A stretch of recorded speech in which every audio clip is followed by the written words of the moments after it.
Yo, what's up mga kalakbay? For today's video nga po ay magpapakalikot ako ng makina ng aking motor. Pero bago yan, ito ang mga nangyari.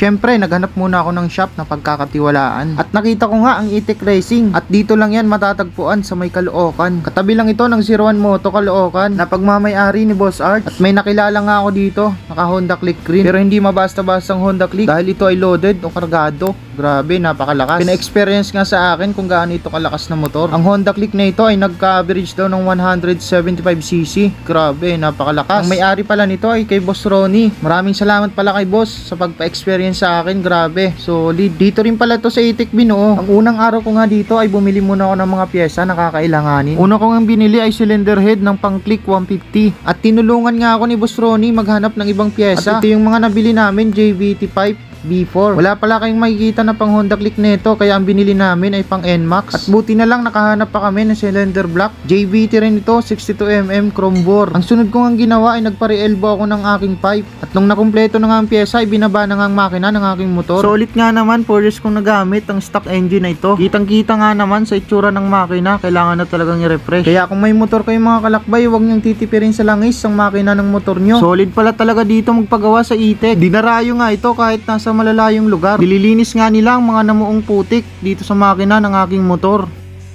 At kung gusto mo naman ay dagdagan ng power ang motor mo, ay nagre-remap din pala sila dito.